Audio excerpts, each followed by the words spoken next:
आज का हमारा जो दिवस है अष्टानिका महापर्व का छठा दिवस। 6 दिन चले गए, पता भी नहीं चला कैसे चले गए 6 दिन।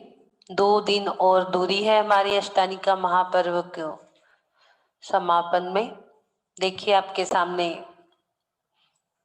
नंदीश्वर दीप की, ये देखिए पहला जो हमने देखे थे निशंकित अंग पहले दिन, दूसरे दिन निकांक्षित अंग, तीसरे हमारा निर्विचिकित्सा हो गया, चौथा हमारा अमूढ़ दृष्टि भी हो गया, पांचवा दिन उपगुण जो कल हमने देखे थे, और आज हमारा जो छठा दिवस है वो है स्थितीकरण दिवस। कौन सा दिन हो गया आज हमारा छठा? स्थितीकरण दिवस। स्थितीकरण यानी क्या? नया सा शब्द लग रहा होगा। एक ही शब्द पे हमारा व्याख्यान चल रहा है पूरा 6 दिन से, एक एक शब्द पे ही हम बता रहे हैं कि स्थितीकरण यानी क्या। आज जो हमारा चल रहा है स्थितीकरण, सम्यक्त का छठा अंग, तो स्थितीकरण यानी क्या, इसकी बहुत सुंदर गाथा, बहुत ही सुंदर गाथा एक रत्नकरण सावकाचार में आचार्य संबंध भद्राचार्य जी ने बताई ना, बता दूसरा तो आचार्य संबंध भद्राचार्य जी ने बहुत अच्छी एक गाथा रत्नकरण सावकाचार में 16 नंबर की एक गाथा आती है, बहुत अच्छी। दर्शना चरणादापि चलताम धर्मवत्सलै प्रत्योस्थापनम प्राज्ञै स्थितीकरणमुच्यते।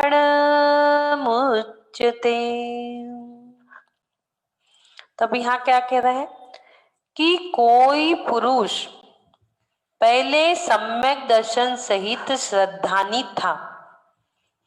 आज का जो अंग है इसमें जो फेमस हुए हैं वादिशेन मुनिराज फेमस हुए, उनकी कथा भी हम आपको सुनाएंगे। राजा सैनिक के पुत्र वारिसेन।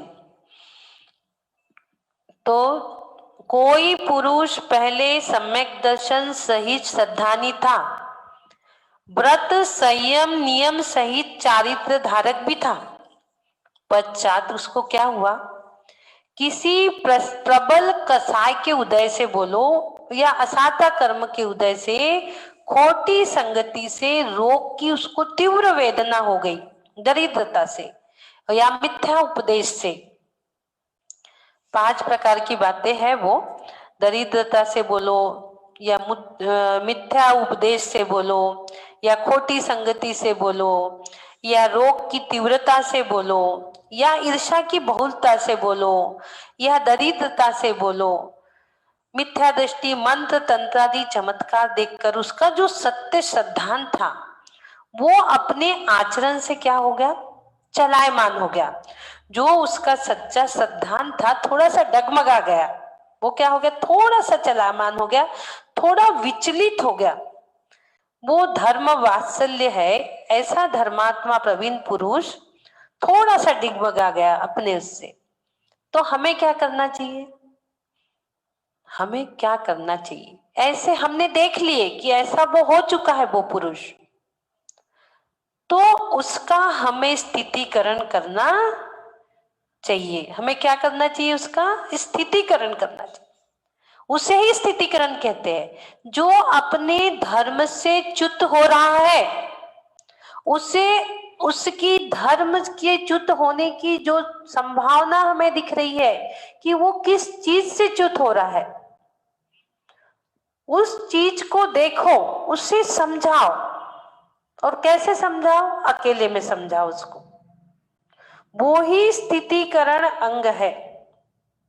किसी धर्मात्मा अव्रत सम्यक दृष्टि व्रती पुरुष के परिणाम यदि रोग से, वेदना से, दरिद्रता से, वियोग से, धर्म से चिग जाए, धर्म से च्युत हो जाए, धर्म से प्रीति करने वाला समझदार पुरुष उसे धर्म से छुट्टा जानकर, उपदेश आदि देकर, उसे समझा बुझाकर वापस धर्म में स्थित कर दे, उसे स्थितिकरण अंग कहते हैं।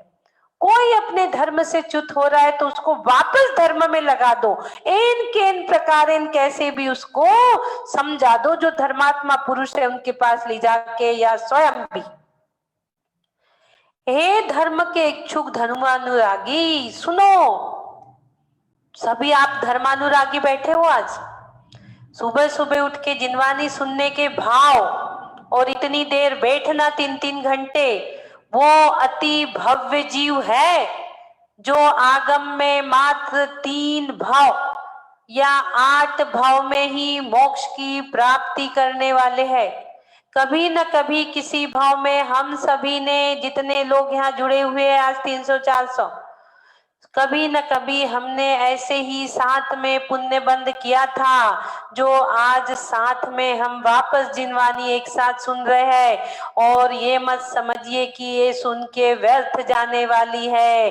जब कभी आप स्वर्ग को जाओगे, वहां जब आप शास्त्र सुनोगे और आपको सम्यक दर्शन की प्राप्ति होगी, तो याद आएगा कि मात्र सुबह अष्टानिका पर्व में अर्चना ने हमें 20, 25, 30 मिनट ही सम्यक दर्शन की गाथा सुनाई थी और आज हमें स्वर्ग की प्राप्ति हो गई।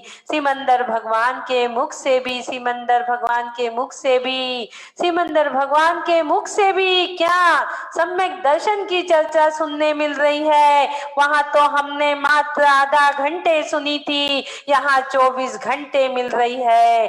तो क्यों ना हम वापस मनुष्य पर्याय प्राप्त कर, सम्यक दर्शन की प्राप्ति कर, मुनि लिंग धारण करके मोक्ष की प्राप्ति क्यों नहीं कर सकते, केवल ज्ञान की प्राप्ति क्यों नहीं कर सकते। आधा घंटे मात्र जिनवानी सुनने से हम स्वर्ग में जा सकते हैं, तो 24 घंटे वहां सिमंदर भगवान की वाणी सुनने से हम क्यों मोक्ष की प्राप्ति नहीं कर पाएंगे। इसलिए इसको व्यर्थ मत समझो।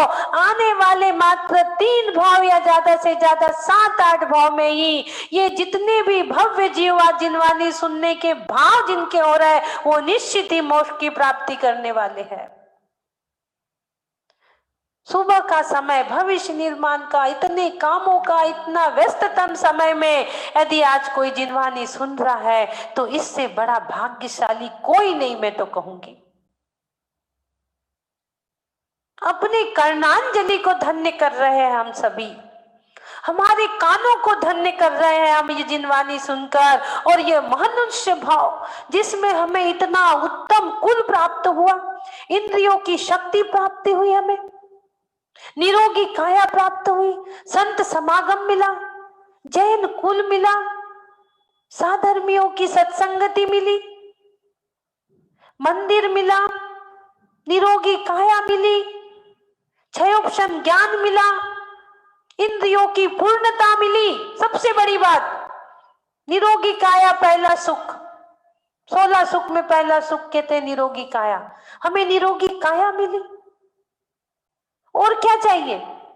इतनी बहुलता प्राप्त हुई है हमें, इतनी अच्छी प्रॉपर्टी प्राप्त हुई है हमें। हम तो समझते ईट गारा का मकान मिल गया तो हमें प्रॉपर्टी मिल गई। सबसे बड़ी प्रॉपर्टी हमारी ये है जो हमने अभी बताई आपको, इतनी सारी चीजें। बड़ी मुश्किल से ये मनुष्य पर्याय हमें मिली है, इतना आसान मत समझो इसको। इतनी दुर्लभता से हमने यहाँ तक हम पहुंचे हैं। हम रोज ही आपको बताते कि 7 सीढ़ी ऊपर हम आ गए, उसके लिए हमें कितने असंख्यात दुख भोगने पड़े। और जब आज हम यहाँ आ गए तो यहाँ एक एक मिनट, एक एक पल उपयोगिता में लाओ अपना। एक पल भी बिना नियम संयम के ना बीते, एक पल भी हमारा व्यर्थ ना जाए, जब भी हमारा ये जिनवानी सुनना सार्थक है। कितनी, एक भजन में आता है बहुत अच्छी लाइन, कितनी नगरिया चल कर आया हूँ घर बदल बदल कर, पाव रखते हैं कितने जीवन में संभल संभल कर, फिर भी गिर जाते हैं हम राहों में फिसल फिसल कर। तो क्या करना होगा? कुछ तो करना होगा भाई। कुछ करना कुछ ऐसा होगा, घाघर को भरना होगा। कौन सी गागर? जो घर में पानी भरते हैं वो। कुछ करना कुछ ऐसा होगा, गागर को भरना होगा। लेके आत्म का अपना ज्ञान, पा जाओ सम्यक दर्शन ज्ञान। किसकी गागर भरना है? ज्ञान की गागर हमें भरना है। किसकी गागर भरना है? ज्ञान की गागर हमें भरना है, जो कि भर रहा है। मुझे बहुत अच्छा लगता है कि इतने लोग एक साथ जिनवानी, इतने आनंद से चेहरे इतने प्रसन्न रहते हैं सबके, सब लोग सुनते हैं। निश्चित ही आगामी 3 भाव या 7 भाव में सब मोक्ष की प्राप्ति और सम्यक दर्शन की प्राप्ति करने वाले हैं। निश्चित है ये, बिल्कुल। इस प्रकार से हम कितने दुर्लभता से ये मनुष्य पर्याय को हमने पाई है। लोग तरसते हैं। किसी को आप देखो, किसी के हाथ में तकलीफ, किसी के पैर में तकलीफ, किसी के कानों में, किसी के आंखों में। कम से कम हमें ये सब चीजें तो नहीं है। तो हमारा जो ये मनुष्य जन्म है, ये धीरता तथा संतोष व्रत सहित हमें धर्म सेवन करके ही अपने आत्मा का उद्धार करना चाहिए। यह मनुष्य शरीर तो रोगों का घर है। मैं हमेशा आपको बताती हूँ ना कि कितने रोग हैं। इसमें रोग उत्पन्न हो जाना कोई बड़ी बात नहीं है, कोई आश्चर्य की बात भी नहीं है, क्योंकि हमारे शरीर के अंदर 5,68,99,584 रोग हमारे शरीर में है। और जब हमारा असाता कर्म का उदय आता है तो वो एक एक रोग बाहर आते हैं। कोई आश्चर्य की बात नहीं है। जिसके पास जो रहेगा वही तो देगा ना। शरीर हमारा रोग का पिटारा है। मैं हमेशा बताती हूं कि संसार दुख में, संसार शोक में, शरीर रोग में, काया भोग में और जिनवानी सुनना उपयोग में। यहां तो धर्म की शरण है। रोग तो उत्पन्न होगा ही, संयोग वियोग सहित जीवन लगाई है। किन किन पुरुषों को दुख नहीं आते? बड़े से बड़े महापुरुष भी इससे वंचित नहीं रहे। अपना साहस धारण करके एक धर्म का आलंबन ग्रहण करो। जो जो वस्तुएं उत्पन्न होती है वो विनाश सहित है। जो आया है वो जाएगा।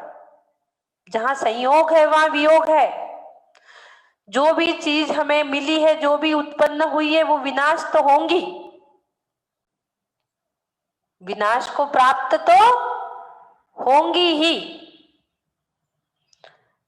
इस शरीर का भी वियोग होना है, ये निश्चित है। उत्पाद व्यय द्रव युक्तम तत्वासूत्र में आया। उत्पाद जिसका है उसका व्यय तो होना ही है। अपने अपने कर्म के उदय के अधीन उत्पन्न होते हैं और मरते भी है। उत्पन्न होंगे, मरेंगे, हर्ष होगा, विषाद होगा, बंध होगा, सभी होगा। इस दुखम काल में जो मनुष्य है वो अल्पायु और अल्प बुद्धि वाला ही है।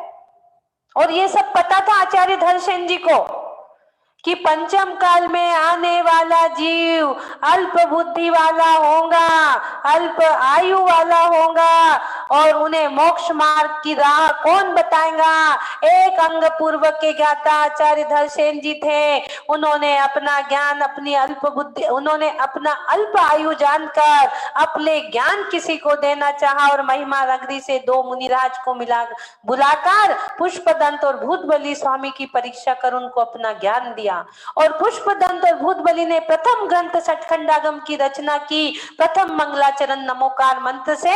और आज सारे जो शास्त्र जिनवानी हमें पढ़ने मिल रही है, भक्तांबर आदि, ये उन्हीं की देन है आचार्य धनसेन जी की, जो हम जैसे अल्प बुद्धि वाले लोगों के लिए शास्त्र लिख गए। नहीं तो आज हमें कौन बताता कि मैं कौन हूँ, आया कहाँ से और जाना कहाँ है और मोक्ष मार्ग क्या है और हम अपने जीवन का उद्धार कैसे कर सकते हैं। दिन रात काय क्लेश मारपीट इसी में लगे रहते, बुराइयों में। यदि हमें ये मोक्ष का मार्ग, ये दिनवानी आचार्य धरसेन जी हमें नहीं देके जाते तो उन्हें पता था आने वाले समय में क्षयोपशम ज्ञान उत्तरोत्तर ह्रास होने वाला है, अल्प बुद्धि वाले जीव उत्पन्न होने वाले, इसलिए ये रत्नत्रय रूपी कटोरा हमारे सामने भर के रख गई है जिनवानी माँ, लेकिन हमारे पास समय नहीं है खोलने का। कोई हमारे सामने काजू किशमिश बादाम के कटोरे लाके रखता है, बड़े प्यार से खोल के खा लेते हैं। जिनवानी माँ ने भी ऐसे ही काजू किशमिश बादाम वाले सम्यक दर्शन, सम्यक ज्ञान, सम्यक चारित्र रूपी वाले कटोरे आपके सामने भर के रखे हैं, रत्नत्रय के कटोरे। एक बार खोल के देख लीजिए, उद्धार हो जाएगा। एक बार, मात्र एक बार खोल के देखिए और अपने अंदर सम्यक ज्ञान प्राप्त करिए, सम्यक दर्शन प्राप्त करिए। इस काल में कसाय की अधमता है, विषयों की ग्रद्धता है, बुद्धि की मंदता है, रोग की अधिकता है, इंद्रियों की बहुलता है, दरिद्रता की बहुलता है, ये सारी चीजें तो उत्पन्न होंगी ही। अतः सम्यक ज्ञान प्राप्त करके कर्म को जीतने का उद्यम हमें करना है, कायर नहीं होना है। जो चीज आई उस रूप नहीं भिड़ जाना है। चंदन के पेड़ में फूल लगे रहते, एक फूल उसके ऊपर दूसरा, तीसरा, चौथा गुच्छा बन जाता है। ऐसे ही यदि कर्म की उदय से हमारे पास कुछ आया है तो उसके रूप उस अधीन मत हो जाओ, उसमें दुख मत मान लो, उसमें आर्तरौद्र ध्यान फिर से मत करो, आर्तरौद्र ध्यान फिर से मत करो और फिर से उस आर्तरौद्र ध्यान का बंध मत करो। जो चीज आई है उसे आने दो और उसे समता भाव से जाने दो। देखो जानो जाने दो। क्या करना है? देखो जानो और जाने दो। ऐसी प्रकार से अपने परिणामों को स्थिर करो। रोग ही तो औषधि, भोजन, पथ्यादि द्वारा उपचार करो। आ गया तो 12 भावना का स्मरण करो। कितनी अच्छी 12 भावना, राजा राणा छत्रपति हातिन के असबार, उसमें कितनी अच्छी लाइनें आती है। 12 भावना का चिंतन हमेशा हमें करना चाहिए। क्या आता है उसमें? जहां देह अपनी नहीं, तहान अपना कोय, घर संपत्ति पर प्रगट ये, पर है परिजन लोय। मोह नींद के जोर जगवासी घूमे सदा, कर्म चोर चहुओर। हमें बाहर की चोर की तो बड़ी चिंता है, ताले लगा के सोते हैं, लेकिन कर्म चोर की चिंता नहीं है। वहां भी तो पंचेंद्री के ताले लगाओ। जो पंचेंद्री रूपी चोर हमारे पास नित्य पे है, हमारे आजू बाजू 8 कर्म रूपी चोर है, उस पे भी तो ताले लगाओ शुभ भावों के। कर्म चोर चहु फिरत है, सर्वस लूटे सुध नहीं। वो कर्म रूपी चोर सारी संपत्ति लूट रही है हमारी, लेकिन हमें उसकी सुध नहीं है। कितना बढ़िया वो 12 भावना में बताते हैं राजा राणा छत्रपति में। आप अकेला अवतरे और मरे अकेला होए, यूं कबहू इस जीव को साथी सगा न होए। शरीर की असलियता को पहचानो, शरीर की जो असलियता है उसको पहचानो। अरे ये रोग तो बड़े बड़े साधु संतों को भी नहीं छोड़ता। नाम नहीं लूंगी लेकिन बताऊंगी आपको। एक बार शांति सागर महाराज जी के एक शिष्य थे, उनको एक बहुत भयानक बीमारी आ गई। बीमारी किसी को भी आ सकती है। वो मोक्ष मार्ग के पथ पर चल रहे हैं, बस इतना ही है, वो साधना कर रहे हैं, है तो हम जैसे ही मनुष्य। तो उन्हें जब आ गई तो रात्रि में उन्होंने जल मांग लिया। ये तो एक घटना साधु की बता रही हूँ, एक और रामटेक में एक दीदी की भी बताऊंगी। तो वो जब जल मांगा और महाराज जी के पास खबर गई कि अरे रात्रि में जल। देखो ऐसे असाता कर्म हमें सताते हैं। महाराज जी के पास बहुत पहुंची, आचार्य शांति सागर भागते दौड़ते उनके पास चले आए। दौड़ते तो नहीं है साधु संत, आ गए उनके पास बड़े उल्लास से। आके उन्होंने अपने शिष्य को क्या किया? नमस्कार किया, कहा नमोस्तु। सोचिए अब प्यास रहेंगी क्या? अब प्यास रहेगी क्या? विचार करिए कि जिनके आचार्य जिनको आके नमोस्तु कर रहे हैं, इंसान इस वाणी से 50% ठीक होता है, बाद में हम मंत्र से ठीक करते हैं। अपनी वाणी से 50% हम ठीक करते हैं लोगों को, फिर उसमें हम मंत्र पढ़ते हैं। तो क्या किए उन्होंने? शांति सागर महाराज जी ने उनका संबोधन किया, सबसे पहले उनको नमोस्तु किया और फिर समझाया कि नरक में कितना पानी मिला था, कितनी प्यास लगती है नरक में, कितनी भूख लगती है। क्या प्यास मिटी? आज तक हमने हजारों बोरे अनाज खा गए, कितने समुद्र का जल पी गए, तृष्णा ना पूरी हुई। कभी तृष्णा पूरी हुई? आज तक तृष्णा हमारी पूरी नहीं हुई। नरकों में कितनी भूख प्यास लगती पता है? 3 लोक को नाज जुखाए, मिटे न भूख कनन लहाए। 3 लोक का पूरा अनाज खा लोगे तो भी भूख नहीं मिटेंगी और एक बूंद भी वहां खाने नहीं मिलता, फिर भी जीवित रहता है ना इंसान।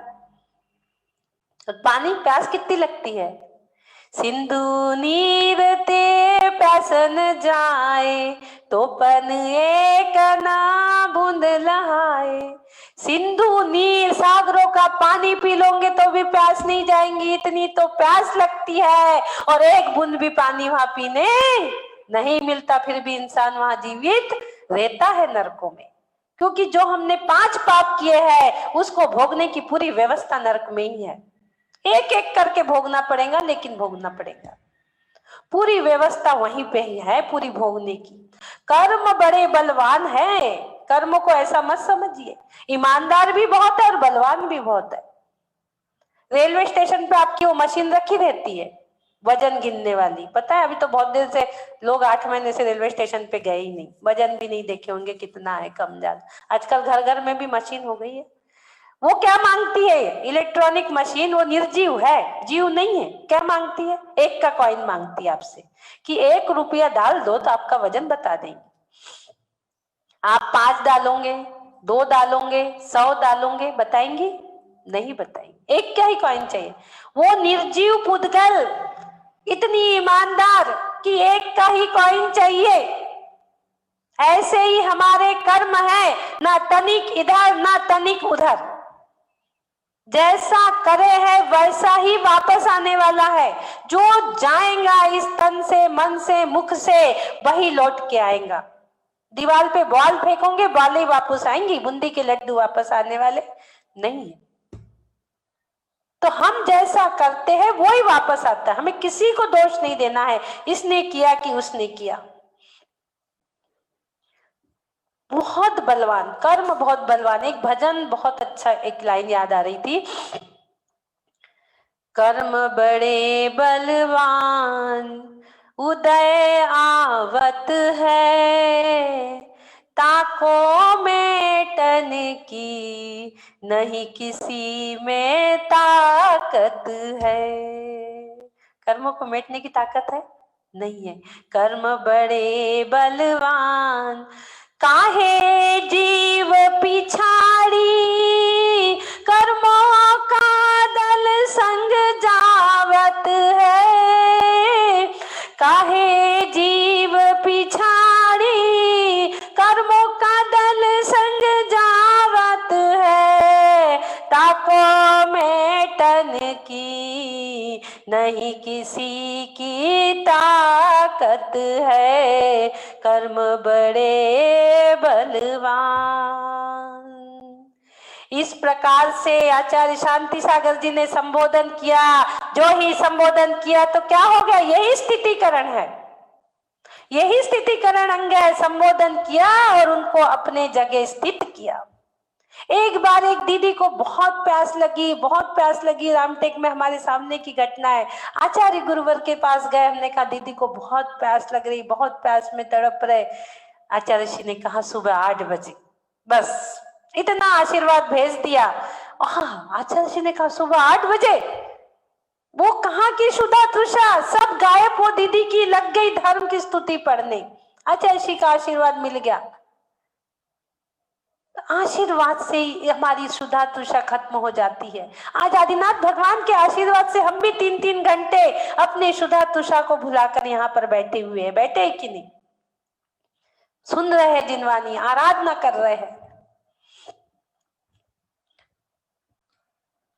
यदि हम अपने आत्मा भी नीति मार्ग छोड़कर काम मद लोभ के वश होकर अन्याय विषय धन इच्छा करने अयोग्य बचने में प्रवृत्ति अभक्ष भक्षण में प्रवृत्ति यदि हमारी जा रही है, हमने तो ये पर की बात की स्थिति कर्म की, यदि हमारी भी आत्मा यदि मद लोभ अन्याय विषय अनाय अनीति अन्याय अभक्ष की ओर हमारी भी आत्मा जा रही, तो हमें हमारी भी आत्मा का संबोधन करना है। वो भी स्थितिकरण है। हम हमारा खुद से खुद को ठीक करो वाला हमारा मोटो है, वैसे ही हमारी आत्मा का संबोधन हमें खुद को करना है कि हे मन, हे जीव, तू क्या मांग रहा है? रात्रि में पानी? ऐसा हो नहीं सकता। तूने सारी जीवन पर्यंत नियम संयम पालन करके दिन बताया, अब अंतिम समय क्यों भ्रष्ट होंगे हम हमारे नियम से? हम नहीं हो सकते। एक मेरे बहुत ही अच्छी मेरे साथ पीएचडी भी की और उनकी सास बहुत धार्मिकता थी, तो मुझसे पूछी, एक दिन मिली तो ऐसे ही अचानक, आपके धर्म कैसे चल रहे हैं? मैं बोली कैसे चल रहे हैं यानी? मेरा जो है वो तो चल ही रहा है। और तो बोले आपको आपकी बहू ही सुधारेंगी। मेरी बहू सुधारेंगी, इसकी क्या मतलब? तो बोले मैंने तो मेरे सास की प्रतिमा छुड़ा दी। अरे मेरे तो आत्मा इतनी झल्ला गई कि मैंने मेरी सास की प्रतिमा छुड़ा दी, अब उसमें आनंद मान रही हूं। वो नियम धर्म सास कर रही थी, वो छुड़ाने में उनको आनंद हो रहा है। बताइए, उसको आनंद मत मानो। हम कोशिश करो कि हमारे आसपास इर्द गिर्द हमारी सास ही क्या और भी जितने लोग हैं, यदि वो धर्म पालन कर रहे तो उनका धर्म व्यवस्थित पालन हो जाए। वो मोक्ष मार्ग में चल रहे हैं, उनका मोक्ष मार्ग प्रशस्त हो जाए, उनके नियम संयम का ढंग से पालन हो जाए। छुड़ाने में आनंद मत मानो और बढ़ाने में आनंद मानो। स्थितिकरण करो। आज की ज्वलन समस्या है एक, हर दिन एक माँ बाप के फोन मेरे पास आते हैं, रोते हैं वो फोन पे। आज लड़कियां अपने मन पसंद की शादी ब्याह करना चाहती है। वो नहीं देखती कि उनके घर क्या बन रहा है, मांस बन रहा, अंडा बन रहा, या क्या हो रहा है क्या नहीं हो रहा है, हम सब एडजस्ट कर लेंगे, ये शब्द उनके रहते हैं। यदि आज हमने उनका स्थितिकरण कर दिया, अपनी ही बात ले लो, अपने इर्द गिर्द की बात ले लो, आज यदि हमने उनका स्थितिकरण कर दिया तो इससे बढ़ के कोई बात नहीं कि एक आज अन्य समाज में जाने से बच जाएंगी हमारी बेटी। हमारा समाज का धन हमारे समाज में रहे। बेटी हमारी दो कुल की शान है, वो दोनों कुल को सुशोभित करती है। हम कोशिश करें, हम स्थितिकरण करें, इस अभियान में हम लग जाए कि जैन समाज की शादी जैन समाज में ही हो। आज हमारे कितने लड़के जिन्हें लड़कियां नहीं मिल रही क्योंकि सब अन्य समाज में जा रही है। हम कहते कभी जा भी रही है तो ऐसा तो घर देखे कि जहां मांस मटन मदिरा न बन रहा हो। कितने ही माँ बाप रोज फोन पर रोते हैं, कितने माँ बाप, कितने फोन हमारे साथ आते हैं, कितने आते हमारे पास फोन। बड़ी दुख की बात है कि यहाँ कभी कभी मंत्र भी काम नहीं करते, बहुत दुख होता है। कितने मंत्र पढ़ो, कितना करो स्थितिकरण, तो भी प्यार के आगे कहते ना भगवान भी झुक जाता है। इतना प्यार प्रेम इतना प्रबल होता है, मंत्र को भी हरा देता है कभी कभी, बहुत दुख लगता है। वो एक ही चीज है जिसमें बहुत कम सफलता प्राप्त हो रही है, बाकी तो सब जगह मंत्र बहुत ज्यादा काम कर रहे हैं। तो उसमें भी हमें कोशिश करना चाहिए कि वो सबसे बड़ा स्थितिकरण वो करना है। आज के समय में सबसे बड़ा वो ही सम्यक दर्शन का अंग स्थितिकरण है। यदि हमने उन्हें समझा बुला के अपने ही उनको पहले ही से ही बता दो, देखो प्यार तो हर किसी को होता है एक उम्र में आने के बाद, लेकिन उसे पहले से ही बता दो कि भाई तुम्हें प्यार करना है, आएगा एक समय तो तुम ये ध्यान रखो कम से कम वो जैन हो, मात्र जैन हो, बस इतना ध्यान रखें। जैन की शादी जैन में हो, यह अभियान होना चाहिए। इसी प्रकार हमें अपने आत्मा को संबोधन देना है यदि हमारे आत्मा इधर उधर भटक रही है, क्योंकि हमें जो ये बहुमूल्य समय मिला है, बहुमूल्य पर्याय मिली है, बहुपुंज पुंज प्रसंग से यह देह मानव कई मिली, तो भी अरे भव चक्र का फेरान एक कभी तला। बड़े पुण्य प्रसंग से हमें ये देह मानव की मिली है, और हम इस भव चक्र से, जो हमारा 84 लाख का चक्कर है, इसका फेरा भी हमारा अभी तक टला नहीं है। हमें वो भी कोशिश करना है कि वो भी हमें टल जाए। इस प्रकार से हमने आज ये स्थितिकरण अंग को थोड़ा समझा। हमने जो भी चीज समझी है उसको बस हम यह कहना है, देखो जानो और जाने दो। कर्म के उदय से आती है चीजें और उसे जाने दो, और अपने स्वयं की आत्मा की सवाल करो, अपने परिणामों की संभाल करो, और अपने आत्मा का उद्धार करो। यही भावना के साथ आपको 4 लाइन बोलूंगी। सदर्शन से सदाचरण से विचलित होते हैं जो जन, क्या बोल रहे हैं? सदर्शन से सदाचरण से विचलित होते हैं जो जन, धर्म प्रेम बस उन्हें कर फिर सुस्थित देकर तन मन धन। उन्हें क्या करना है? तन मन धन देकर। हमारे इर्द गिर्द में भी बहुत से गरीब लोग हैं, उन्हें घर मकान वस्त्र धन धान्य भांड पुष्प जिसकी जरूरत है, उन्हें बर्तन की जरूरत है, उन्हें खाने पीने की जरूरत है, उन्हें मकान की दुकान की, जितना हमसे बन पड़े उतना हम करते हैं, तो वो भी हमारे लिए क्या है? सम्यक दर्शन का स्थितिकरण अंग है। कई लोग कहते गरीबों को हमने ये कर दिया, हमने वो कर दिया, बहुत अच्छी बात है, ये भी सम्यक दर्शन का स्थितिकरण अंग है। सदर्शन से सदाचरण से विचलित होते हैं जो जन, धर्म प्रेम बस उन्हें कर फिर सस्थित देकर तन मन धन। स्थितिकरण नामक यह 6ठा अंग धर्म द्योतक है। वारिसेन सैनिक का बेटा ख्यात हुआ चल कर इस पल। सैनिक राजा का पुत्र वारिसेन इसी में ख्याति प्राप्त की है। ये दिख रहा है आपके सामने वारिसेन मुनिराज, इसी में उन्होंने क्या किए? ख्याति प्राप्त की है। तो इस प्रकार से हमें अपने ही आत्मा का, स्वयं का भी दूसरों का भी स्थितिकरण करना है। हमारी भी आत्मा यदि कभी अन्याय अनीति अभक्ष का सेवन कर रही है, तो हमें भी उस पे अजर अविनाशी एकाकी भाव उसमें हमें बनाना है। हम आलोचना पाठ में भी पढ़ते हैं, सुनिए जीव अरज हमारी हम दोष की अति भारी, तिनकी अब निवृत्ति काजा तुम शरण लही जिन राजा। इंद्रादिक पद नहीं चाहू विषयन में नाही लुबाऊ, रागादिक दोष हरिजे परमात्म निज पद दीजे। तो हम भी परमात्म निज पद को प्राप्त करें, सम्यक दर्शन के स्थितिकरण अंग को प्राप्त करें, 8 अंग को प्राप्त करें, इसी शुभ भावना और मंगल भावना के साथ कि सबको सम्यक दर्शन की प्राप्ति हो। वाणी पे विराम देके आ जाए, हम कहानी बताएंगे इसकी कि वारिसेन मुनि की जो कहानी है वो कैसी है, उस कहानी को हम देखेंगे। तो वारिसेन जो थे ये सैनिक राजा के पुत्र थे, और बहुत तपस्वी, बहुत ज्यादा धार्मिक, क्योंकि राजा सैनिक चेलना रानी भी बहुत धार्मिक थे, सम्यक दृष्टि थे, तो वो बहुत ही धार्मिक थे।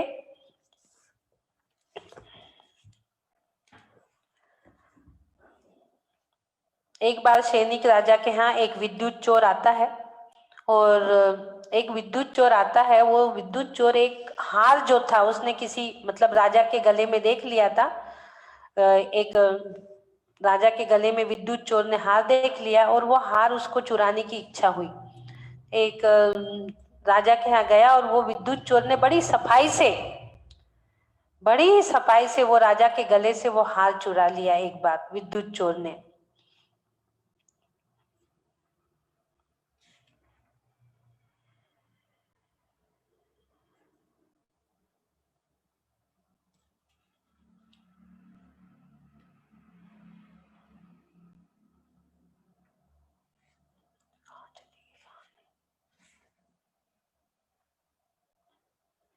और वो हार चुरा लिया, तो वो इतना जगमगा रहा था वो हार, कुछ पूछो ही मत। वो जैसे ही भागने को निकला, सिपाहियों ने देख लिया और उसका पीछा करने लगे। जैसे ही वो पीछा करने के लिए गए, तो वो पीछा करते करते करते करते जहां वारिसेन मुनि जहां एकांत में बैठकर ध्यान तपस्या करते थे, वो वहां पर टकरा गया वारिसेन मुनि से, और उसने क्या किया, वो जो हार था वो विद्युत चोर ने उनके चरणों में डाल दिया और खुद भाग गया। उसने देखा कि मेरा पीछा कर रहा है, मैं पकड़ा जाऊंगा और मारा जाऊंगा, तो उसने वो हार वहीं डाल दिया।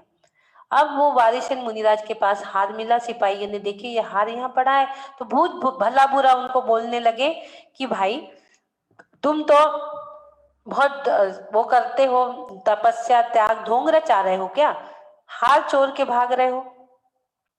वारिसेन मुनि को पकड़ के राजा सैनिक के पास लाया गया। राजा सैनिक के ही पुत्र थे, उन्हें पकड़ के लाया गया कि इन्होंने ये हार को चुराया है। तो वो देखा, राजा सैनिक ने ये नहीं देखा कि मेरा पुत्र है। राजा जब भी न्याय करता है, पुत्र हो या प्रजा हो, सबके साथ उनका एक सा ही चलते रहता है, उनका एक सा व्यवहार चलता है। जब उन्होंने देखा कि ये हार इन्होंने चाहा, तो उन्होंने कहा मैं तो तुझे इस सिंहासन पर बिठालने वाला था, मैं तो बहुत धार्मिक और बहुत मतलब योग्य पुत्र समझता था, और तुमने ये हार चुरा लिए। ये जो तुमने हार चुरा लिए, ये पाप का उदय, कैसे पाप का उदय आया है। उन्होंने भी उनको दंड घोषित कर दिए, उन्होंने उनको भी दंड घोषित कर दिए। ये नहीं देखे कि ये हमारा पुत्र है या क्या है। उन्हें कह दिए उनने सिपाही से कि वारी से उनको वध्य भूमि में लेके जाइए और उन्हें वहां पर दंड दे दीजिए। उनकी गर्दन पर उन्होंने क्या किया, एक इतनी जोर से खड़ग निकाला और उनके गर्दन पर, वारिसेन की गर्दन पर मारा। राजा सैनिक ने अपना काम पुत्र और प्रजा के साथ एक सा किया था, उन्हें वध्य भूमि में भेज दिया और वहां के लोग उन्हें मारने के लिए निकले, तो खड़ग निकालकर उनको पनिशमेंट दे रहे थे, उनके गर्दन पर उनको मार रहे थे। तो कैसा आश्चर्य हुआ देखो, क्योंकि वारिसेन मुनि बहुत तपस्वी थे, उनका पुण्य का उदय देखो वहां कैसे काम कर गया। जब उन्हें वो मारते थे कोड़ा निकालकर, तो वो हार बन जाता था, फूल बन जाता था, उनके गर्दन पे घाव नहीं दिखते थे। पुण्य का उदय देखो, वो मारते थे और वो फूल माला, ऐसा लगता था वारिसेन मुनि को जैसे कोई मुझे हार पहना रहा हो, उनकी गर्दन पे घाव नहीं होता था। ये पुण्य का प्रताप था उनका, ये पुण्य का उदय था कि जिससे उन्हें फूल की माला जैसा एहसास होता था। इन्हें ऐसा ये सारी चीजें देखकर जरा सिपाही भी जो थे दंड देने वाले, वो भी आश्चर्य में पड़ गए कि ये सब क्या हो रहा है। हलाहल विष भी अमृत हो जा रहा है, हलाहल विष भी यहाँ पर तो अमृत हो जा रहा है। नाम मात्र के उच्चारण श्रवण करने से, नमोकार मंत्र की, वो तो देखेगी अरे यह तो कुछ असर ही नहीं हो रहा, ये तो सब फूलों की माला में परिवर्तित हो रहे, एक भी घाव नहीं आ रहे हैं। तो उन्होंने राजा से बताया कि ये ऐसा हो रहा है। राजा उनके पास आया, देखा कि ऐसा हो रहा है, तो उन्होंने अपने पुत्र से कहा कि चलो बेटा तुमको घर चलना है। उन्होंने कहा कि नहीं, मैं अब घर नहीं जाऊंगा, मैं तो अब निकल गया हूँ, मैंने संसार की दशा सब देख लिया हूँ। पिताजी पिताजी रोष करने लगे कि मैंने ये ठीक नहीं कहा। उन्होंने कहा कि नहीं, आपने जो किया वो ठीक किया, एक राजा का कर्तव्य आपने निभाया है, लेकिन अब मैं घर नहीं जाऊंगा, अब तो मैं मोक्ष मार्ग की राह में चलूंगा। वो वहां से चल दिए और चलते चलते एक जो सैनिक राजा के मंत्री थे, उन मंत्री के घर वो पहुंचे, और वो मंत्री का जो बेटा था वो भी बहुत धार्मिकता था, बहुत धार्मिक बेटा था वो मंत्री का, उसका नाम था पुष्पडाल। उनके यहाँ पहुंचे, वहां सब आहार वाहार की व्यवस्था हुई। फिर वहां से जब गमन करे तो पुष्पडाल ने सोचा कि मेरे ही मित्र है, बचपन में खेले कूदे, मैं थोड़े दूर छोड़ आता हूँ। वो महाराज जी के साथ पुष्पडाल थोड़े दूर तक गया उनको छोड़ने के लिए। तो महाराज जी वो सोच रहा कि अब तो मुझे बोलेंगे कि अब तुम वापस चल जाओ, लेकिन वारिसेन मुनिराज उनको वापस जाने नहीं कह रहे थे। वो बार बार दिखा रहे थे कि यहाँ अपन बचपन गुजारा है, यहाँ खेले हैं, ऐसा करे है, तो वो समझ जाएंगे कि मैं बहुत दूर आ चुका हूँ और मुझे वापस जाने बोलेंगे। लेकिन वारिसेन मुनिराज ने उनको वापस जाने नहीं बोला, अपने साथ उनको रख लिए। पुष्पडाल जो था उसको अपने साथ चलने के लिए उनकी इच्छा थी कि ये साथ में चले और अपने जीवन का कल्याण करे। उन्हें उनका स्थितिकरण उन्होंने करे, उनको बोला कि नहीं आप चलिए, मोक्ष मार्ग पर चलिए, उन्हें समझाया सारी चीजें, अपना उपदेश दिया। तो उसका तो मन पूरा अपने घर में स्त्री में रखा था, उसका पूरा घर में स्त्री में मन रखा था। वारिसेन मुनि अपने घर आए और उनको बताया वैभव कि मैं कहाँ का हूँ, देखो मेरी 32 रानियां हैं, इतना वैभव है, ये सब रहने के बाद भी मेरा मन इसमें नहीं जाता और मैं मोक्ष मार्ग पर चल पड़ा। तुम्हें लगे तो तुम ले लो ये सब। तो उन्होंने कहा कि इतना रहने के बाद भी तुम मुनि दीक्षा धारण करे हो और मोक्ष मार्ग पे चल रहे, इतना वैभव छोड़कर। तो उसने सोचा मेरी तो एक ही स्त्री है और मैं उसी में इतना क्यों रम रहा हूँ। उनने भी पूरा छोड़ दिया सब कुछ और धर्म के मार्ग में लग गए, और पुष्पडाल भी उनके साथ रहकर मुनि बन गए। पुष्पडाल भी जो उनके मंत्री के बेटे थे वो भी उनके साथ। उन्होंने क्या किया, उनका स्थितिकरण किया कि जो दिन रात स्त्री के बारे में महाराज जी के साथ चल रहा था, लेकिन घर की स्त्री के बारे में ही सोच रहा था कि मेरी स्त्री अकेली होंगी, मैं कब जाऊं, क्या करूं। तो उन्होंने क्या किया, उनका भी स्थितिकरण करा, उनको मोक्ष मार्ग पे लगाया।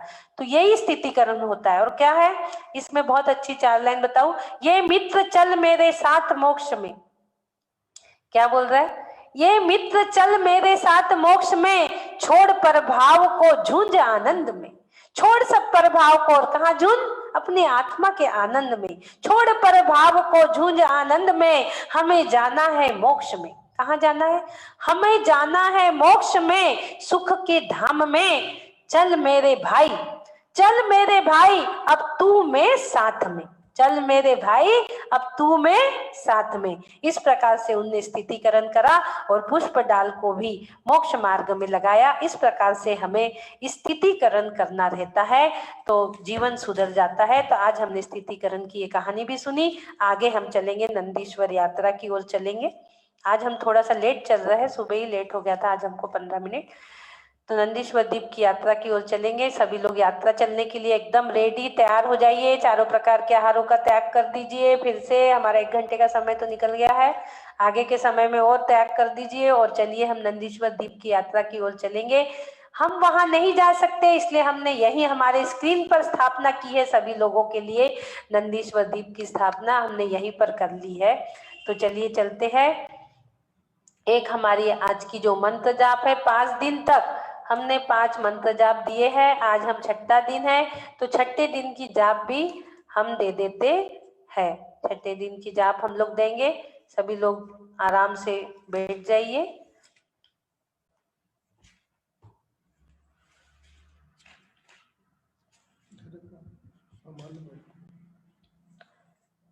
बोलिए अष्टानिका महापर्व की जय, नंदीश्वर दीप की जय।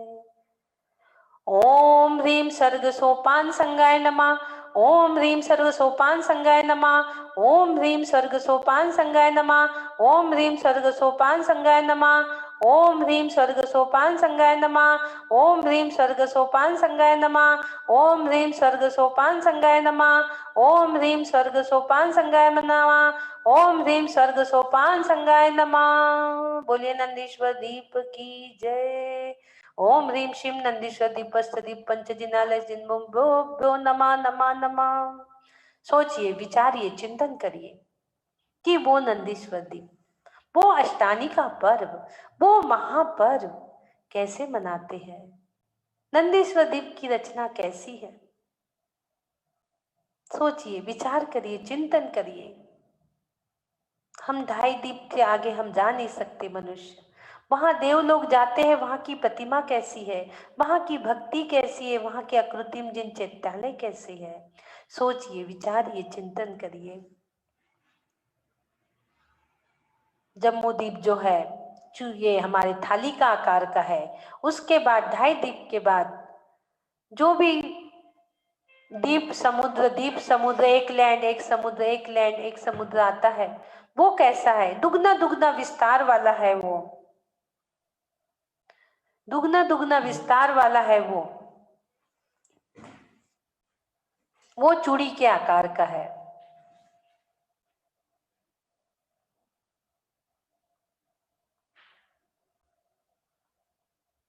इस तरह से बढ़ते बढ़ते 8वां द्वीप नंदीश्वर द्वीप, जहां मात्र चारों निकाय के देव ही जाते हैं। देखिए स्वर्ग में भी कैसी तैयारियां चल रही है अष्टानी का महापर्व मनाने के लिए। स्वर्ग का इतना वैभव छोड़कर, पूरा इतना वैभव छोड़कर चारों निकाय के देव अष्टानी का महापर्व में नंदीश्वर द्वीप जा रहे हैं, नंदीश्वर द्वीप की यात्रा करने। देखिए धीरे से स्वर्ग पूरा खाली हो चुका, स्वर्ग पूरा खाली हो चुका।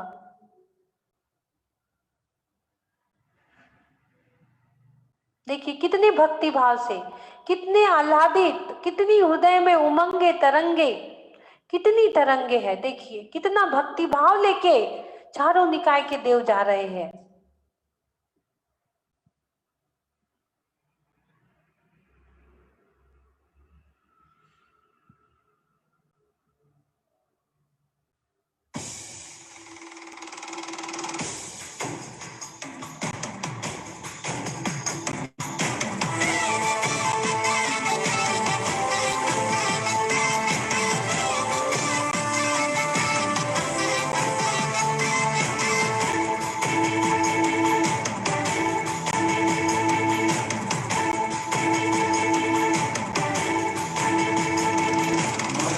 द्वीप संख्यता है चौगति भ्रमण वहाँ है मोक्ष ढाई द्वीप से आर्य भूमि से सदा।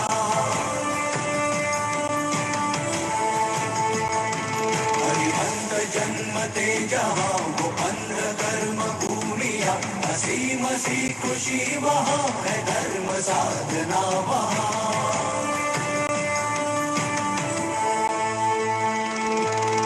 नमो अरिहंताणम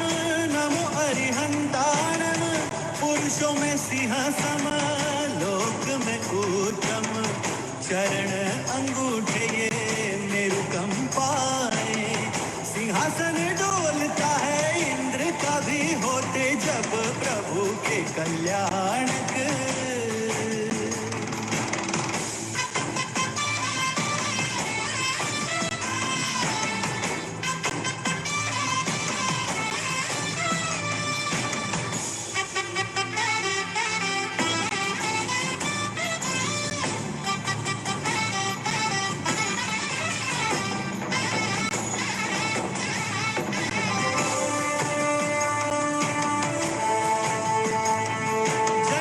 क्षत्रिय वंश में है राजपाट है पटरानी के सपूत वे पिता भी सम्राट है।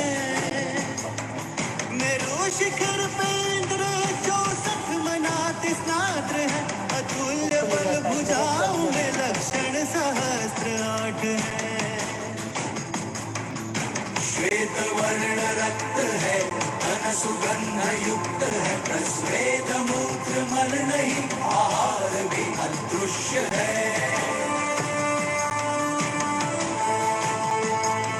दीक्षा ग्रहण करे प्रभु पंचमुष्टि लोच से शुक्ल ध्यान में रहे आत्मरीपु से लड़े।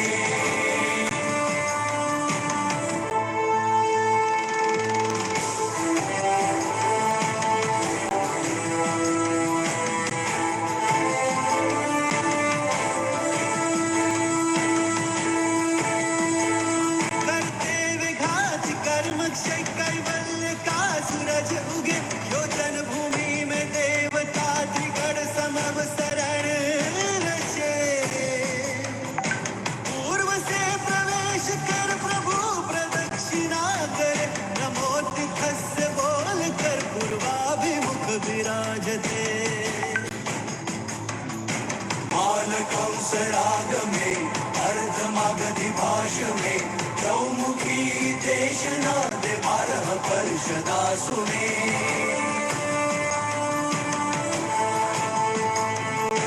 धर्म तीर्थ स्थापे प्रभु त्रिपदी प्रकाश दे 12 अंग गणधर पल भर में रचे।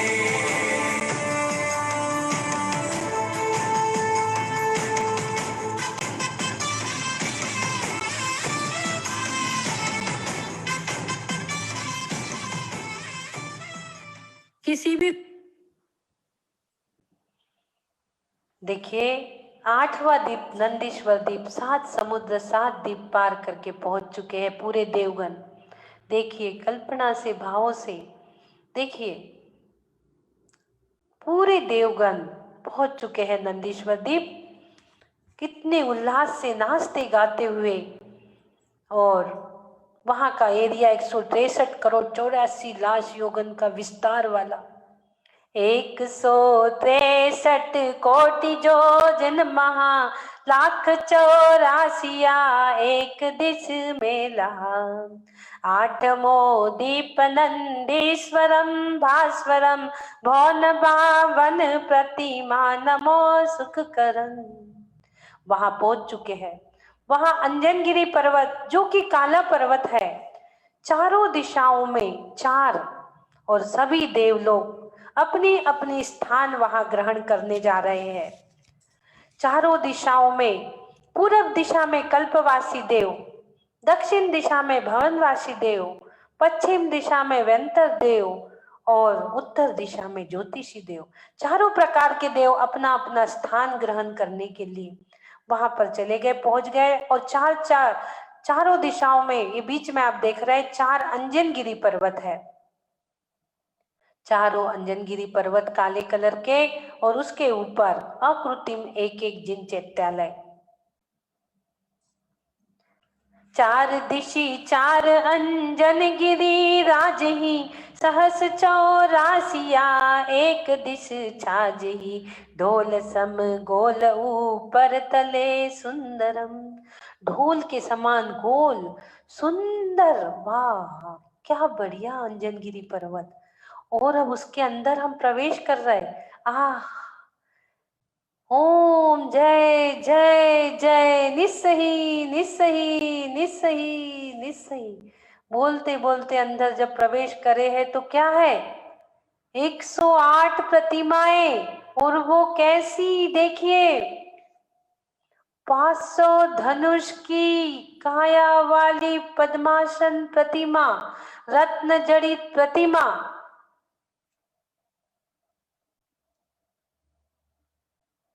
108 प्रतिमाएं।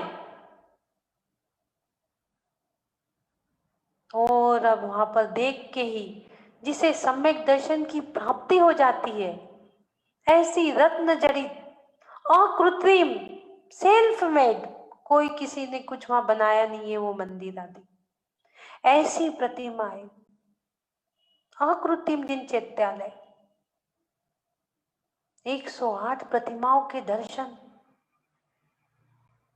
रत्न जड़ित प्रतिमाएं देखते से ही भाव में वैराग्य उत्पन्न होता है, सम्यक दर्शन की प्राप्ति होती है। ऐसे प्रतिमा के दर्शन, देखिए इसी प्रतिमा की भक्ति,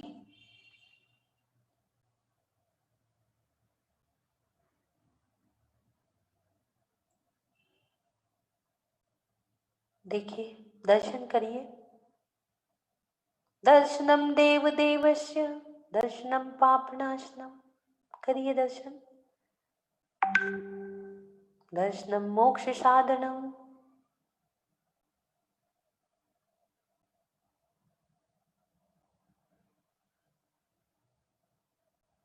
दर्शन करिए। और अब देखिए पूजा भक्ति कितने उल्लास के साथ पूरे देवलोक चारों भी दिशाओं में, दिन रात का भेद नहीं, 24 घंटे ये भक्ति चलेंगी। देखिए चलते हम भक्ति करने के लिए, पूजा करने के लिए।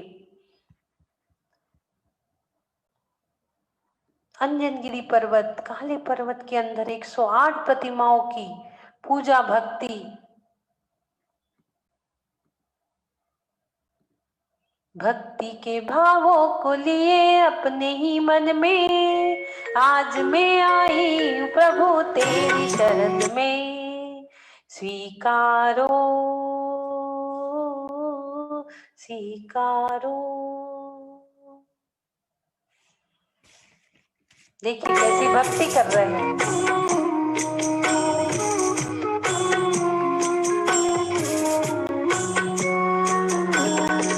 सरब परब में है बड़ो, अठाई परब है,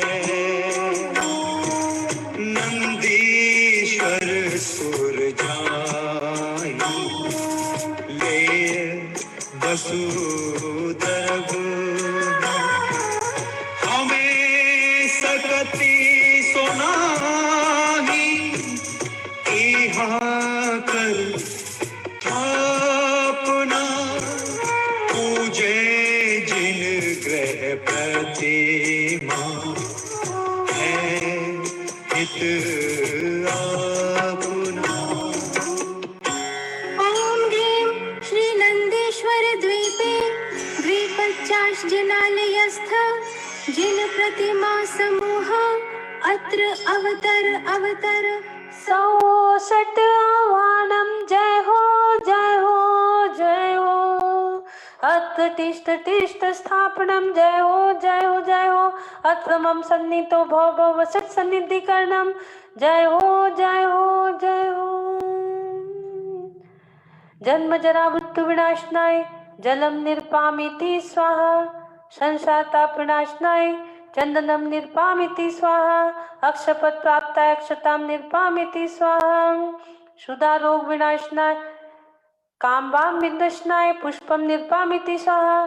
क्षुधा रोग विनाशनाय नैवेद्यम निर्पामिति स्वाहा। मोहांधकार विनाशनाय दीपम निर्पामिति स्वाहा।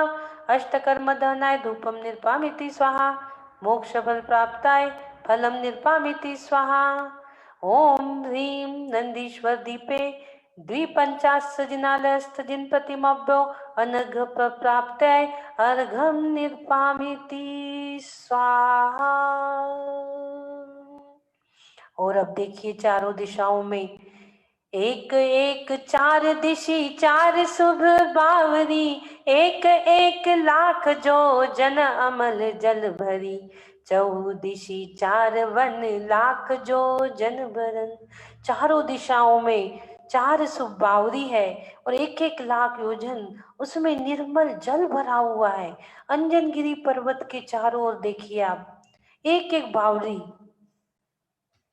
उसके चारों ओर देखिए, चार शुभ बावरी, एक अंजनगिरी पर्वत और उसके चारों ओर चार बावड़ी। चारों दिशाओं में चार चार यानी कितनी 16 बावड़ी। और उसी 16 बावड़ी में उसी में सफेद कलर के क्या है दधिमुख पर्वत। दधिमुख यानी सफेद कलर के दधिमुख पर्वत और उनके शिखर पर एक एक अकृत्रिम जिन चैत्यालय विराजमान। अब हम वहां देख रहे हैं अंदर जाके 108 प्रतिमाएं एक एक मंदिर में, और वो भी 500 धनुष की काया वाली। सोचिए 500 धनुष, 500 धनुष यानी 820 मीटर, 1.25 किलोमीटर की एक इतनी मनोहर प्रतिमा, पद्मासन प्रतिमा। सोचिए वहां पूजन करने की व्यवस्था भी पूरी होंगी। इतनी सारी मूर्तियां, फिर इतने देवगण वहां बैठे पूजा कर रहे हैं, जिसको देखने मात्र से सम्यक दर्शन होता है। 108 प्रतिमाएं। सोचिए हम कितनी प्रतिमाओं के दर्शन कर रहे हैं। देखिए देवगण एक दिशा में 4, चारों दिशाओं में 16 और उसमें 108 प्रतिमाएं। एक दिशा में कितनी हो गई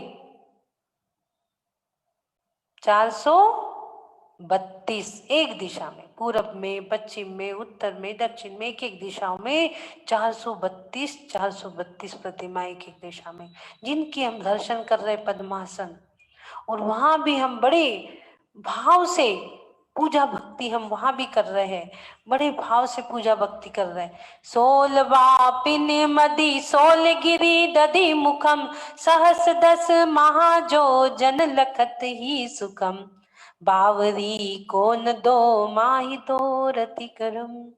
देखिए पूजा भाव वहां पर चल रहा है दधिमुख पर्वत पर।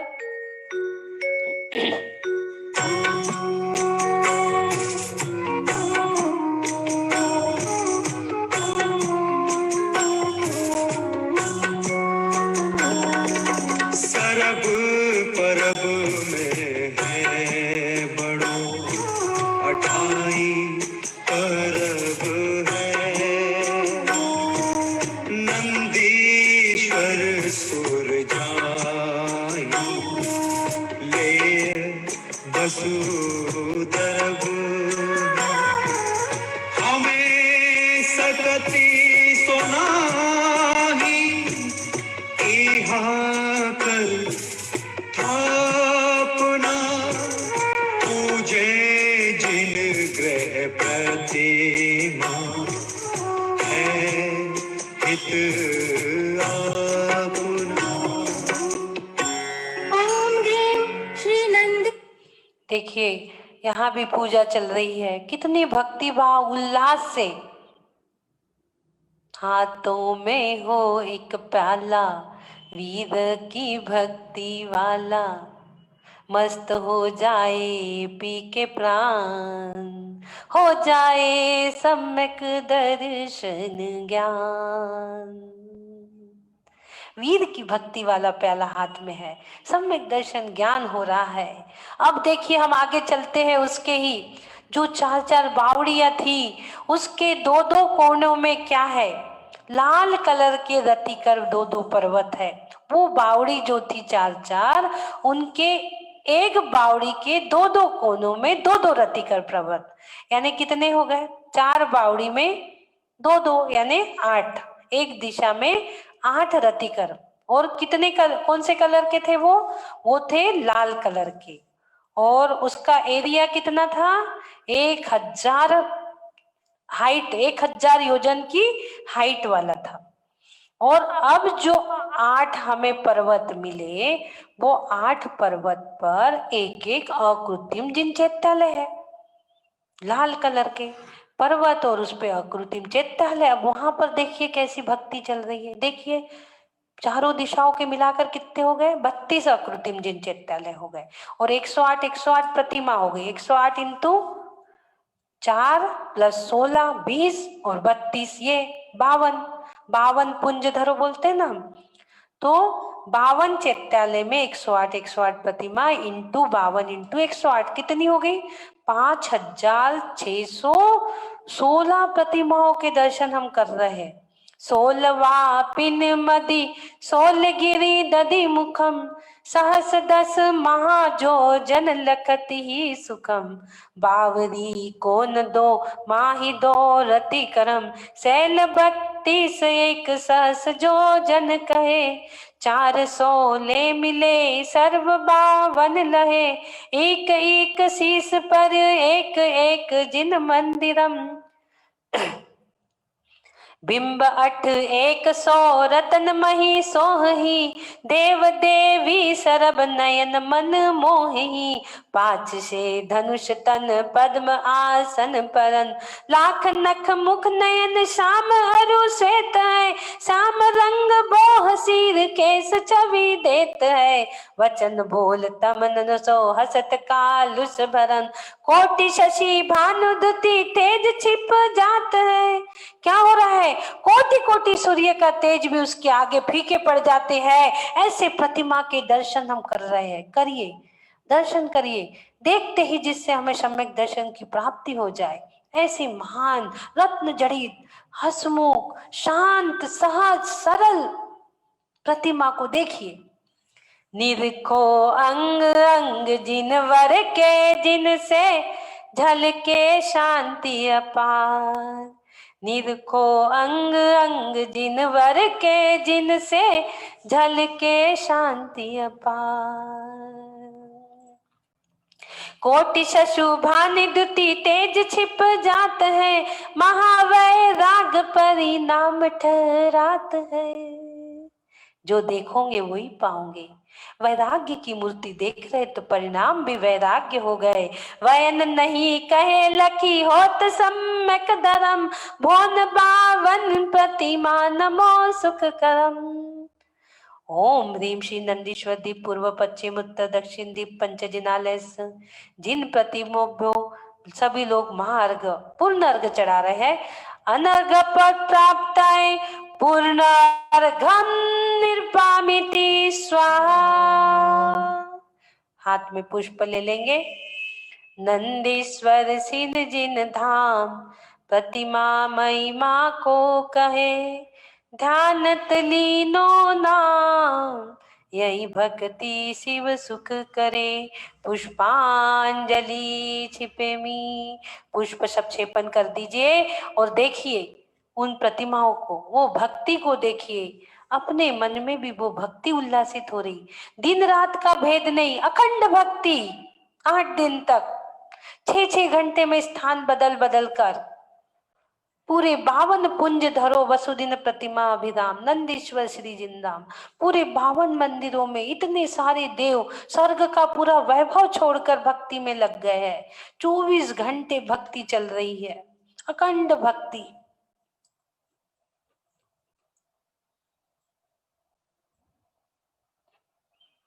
देखिए, देखते ही देखते हम मनुष्य के मानस पटल पर वो भक्ति की तरंगे, वो लहरें उमड़ पड़ी है आज हमारे भी मानस पटल पर।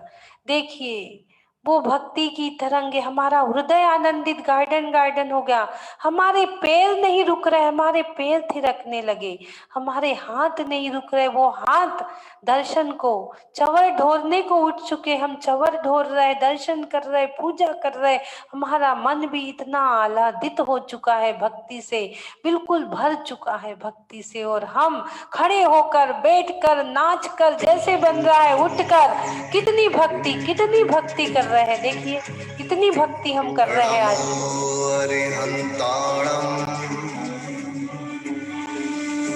नमो सिद्धाणं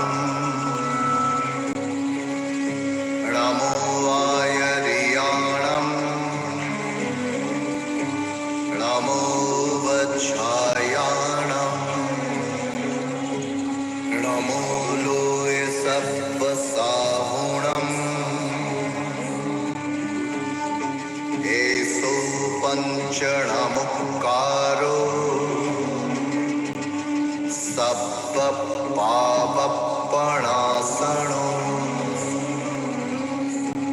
मंगलाणं च सव्यसिं पठमं हवै मंगलम् पठमं हवै मंगलम् पठमं हवै मंगलम्।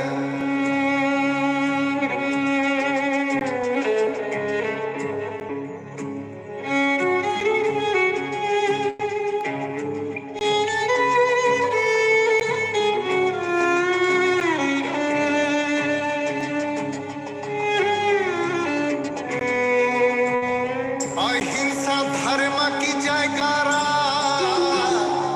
सत्य धर्म की जयकारा, प्रेम धर्म की, करुणा धर्म की, वीतराग की जयकारा।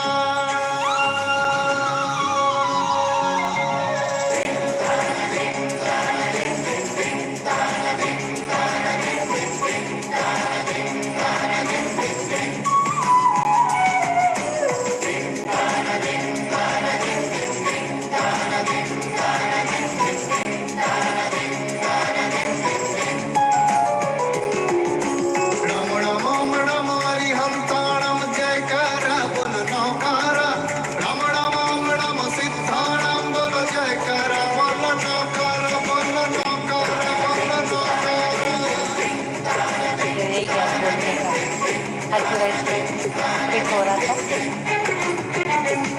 बीमारियाँ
ॐ नमो हरिहन्ताणम् ॐ नमः सिद्धाणम् ॐ नमो आयर्याणं जयकारा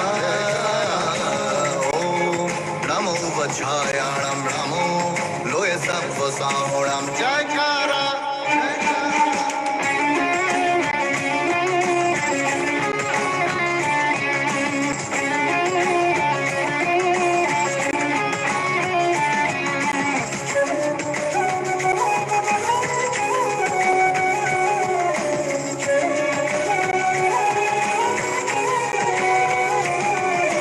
जैसो पंचणमुक्कारो सप्प पापपणासनो मङ्गलाणां च सव्येसिं पडमं हवै मङ्गला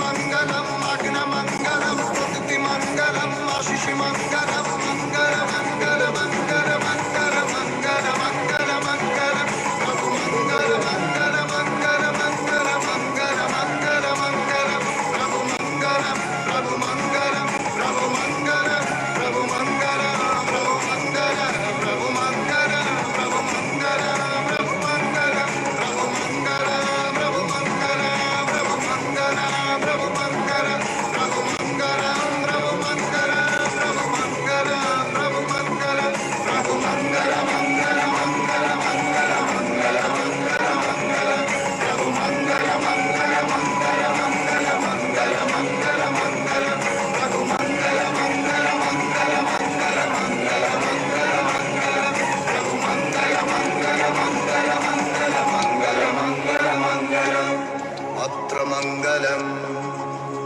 तत्र मंगलम् मंगल प्रभु मंगल प्रभु मंगल प्रभु मंगल प्रभु मंगल प्रभु मंगल प्रभु मंगल मंगल मंगल मंगल मंगल मंगल मंगल प्रभु मंगल मंगल मंगल मंगल मंगल मंगल मंगल प्रभु मंगल मंगल मंगल मंगल मंगल मंगल मंगल प्रभु मंगल मंगल मंगल मंगल मंगल मंगल मंगल अत्र मंगलम् तत्र मंगलम् देह मंगलम् विदेह मंगलम् मंगलम् मंगलम् मंगलम् मंगलम् मंगलम् मंगलम् नमो वज्रायाणं नमो लोय सप्तसाहोणं जयकारा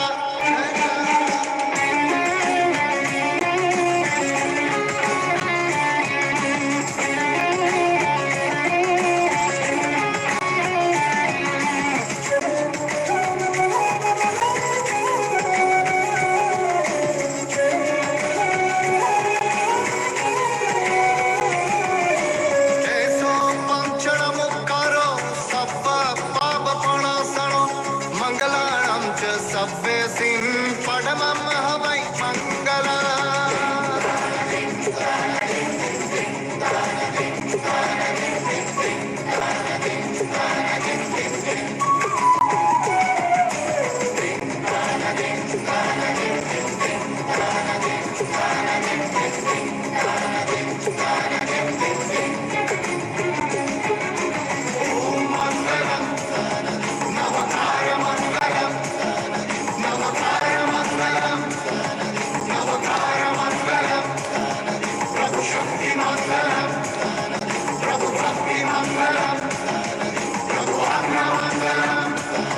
प्रभु भक्ति मंगलम अग्न मंगलम प्रकृति मंगलम आशीष मंगलम मंगल मंगल मंगल मंगल मंगल मंगल मंगल प्रभु मंगल मंगल मंगल मंगल मंगल मंगल मंगल प्रभु मंगल प्रभु मंगल प्रभु मंगल प्रभु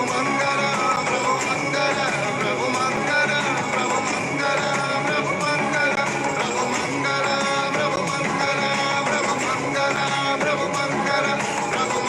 मंगल प्रभु मंगल प्रभु मंगल प्रभु मंगल प्रभु मंगल प्रभु मंगल प्रभु मंगल मंगल मंगल मंगल मंगल मंगल मंगल प्रभु मंगल मंगल मंगल मंगल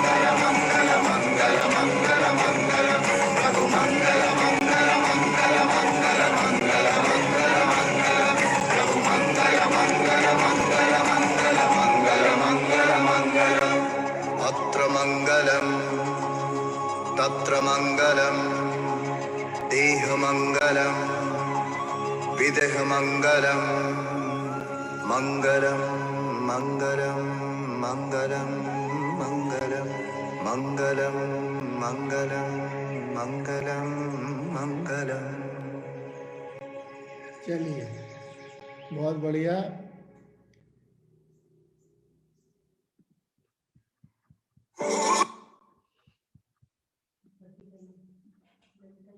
मौज मस्ती के बाद, भक्ति के बाद अब हम अपने भाव प्रतिक्रमण की ओर चलते हैं। टाइम हो रहा है, नहीं तो एक आध बार और लगाते, क्योंकि सबका दिल भरा नहीं है अभी लगता है। 9 बज गए हैं, तो चलिए भाव प्रतिक्रमण करते हैं।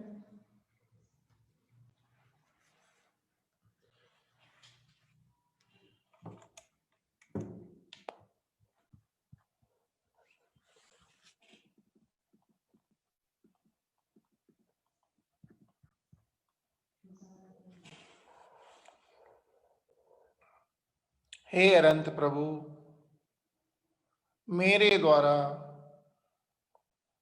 मन वचन काय से कृत कारित अनुमोदना से शमरम समारंभ आरंभ से क्रोध मान माया लोभ द्वारा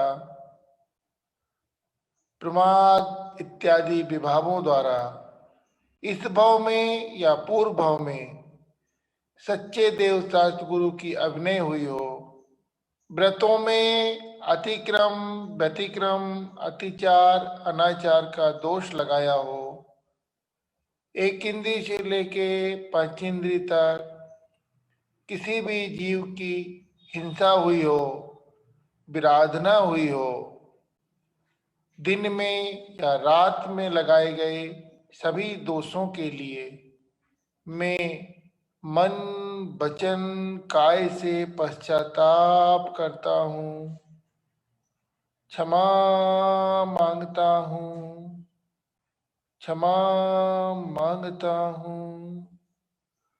मेरे सभी दोष मिथ्या हों, मैं मुझ में रहूं, मैं मुझ में रहूं। इन दोषपूर्ण कार्यों के दौरान जिन जीवों को दुख पहुंचा हो, जिनकी आत्मा दुखी हो, पूरे मन से करिए, जिन जीवों को दुख पहुंचा हो, जिनकी आत्मा दुखी हो, उन सभी जीवों से मैं क्षमा मांगता हूँ और उनसे प्रार्थना करता हूँ कि वे मुझे मुक्त करें, वे हमें मुक्त करें,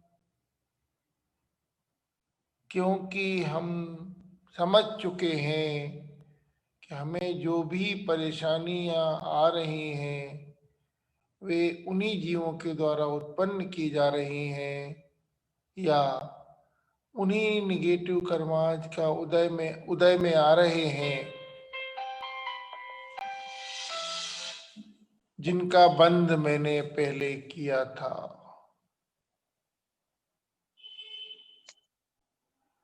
इसलिए हे भगवान, हे अनंत प्रभु, मैं आपको साक्षी मान के संकल्प लेता हूं कि मैं ऐसे बुरे कार्य अब नहीं करूंगा, ऐसे बुरे कार्य अब नहीं करूंगा। मेरे संपर्क में जो भी आत्माएं आएंगी उन्हें मैं बुरे कार्य नहीं करने के लिए प्रेरित करूंगा। मैंने बहुत से अच्छे कार्य भी किए होंगे। मैं देव दर्शन, नित्य देव दर्शन, पूजन पाठ, दान, तीर्थ क्षेत्र की वंदना, अक्षय क्षेत्र की वंदना सभी कर किया होऊंगा। मैं ऐसे कार्य आगे भी करते रहूंगा।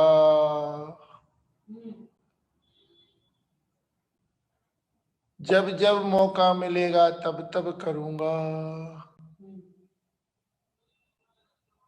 अच्छे कार्य करने से पीछे नहीं हटूंगा।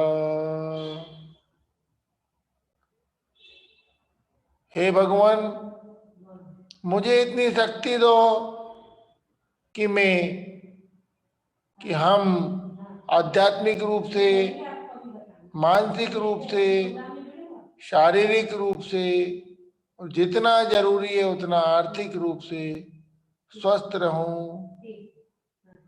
प्रसन्न रहूं, मस्त रहूं और मोक्ष मार्ग में प्रशस्त रहूं। इन्हीं भावनाओं के साथ मैं आपका अनुष्ठान प्रतिदिन पूजन पाठ कर रहा हूं। मेरा ये अनुष्ठान निर्विघ्न, निरंतर, अंतिम श्वास तक चलता रहे, अंतिम श्वास तक चलता रहे। जिस दिन मेरी अनुष्ठान करने की स्थिति ना हो, हे भगवान, हे प्रभु, उसी दिन मेरा समाधि पूर्वक देह परिवर्तन हो जावे, देह परिवर्तन हो जावे।